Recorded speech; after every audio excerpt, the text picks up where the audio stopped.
Of course, turn on your flashers if you're on the side of the road. Your first step is going to be to open this little latch that reveals your 2 storage compartments right here. If you haven't changed anything back here, you're going to have your tire iron and these rods together in this bag right here in this compartment with the jack underneath it.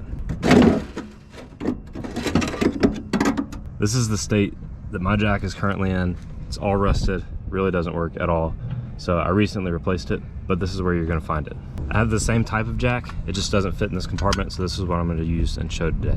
Both of these jacks work the same way. You're going to take this bag out. This right here is your tire iron. This is what you're going to use to take the lug nuts off. You also have 2 rods. One of them has a hook, and the other is just an extension. The extension on the hook, and make sure it gets clicked into place. You're going to use this end of the hook in your jack right here. You spin it to the right to raise it up. I'm going to use this one for demonstration. And then left, we'll bring it back down. Fit the end of your extension into this square on your tire iron. Now you have a handle to spin it. This will give you enough reach to put it under the car.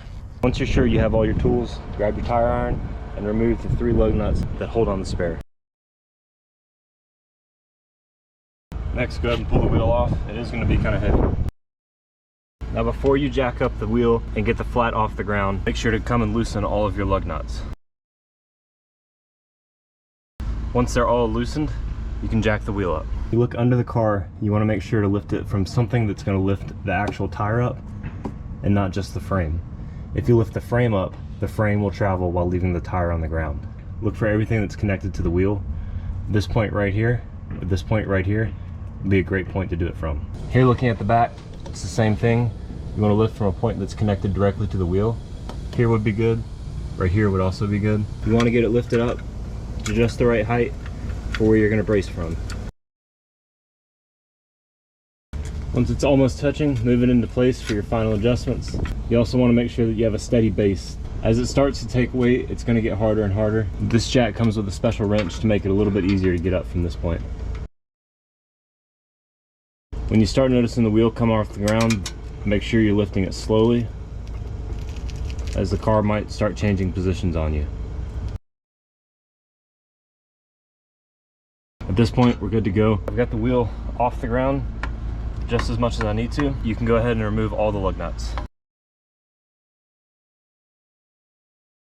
Now you can pull the wheel off.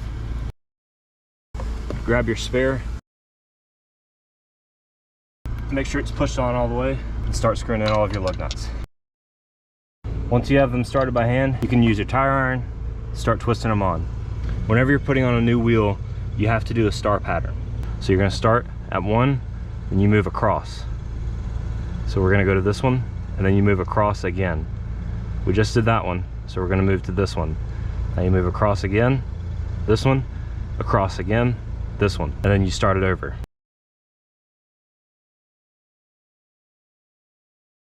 Do one last check and then take the jack out and then tighten them all down again.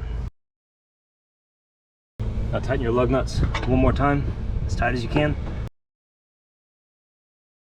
And now you're all set. Just put your spare back on and you're ready to get back on the road.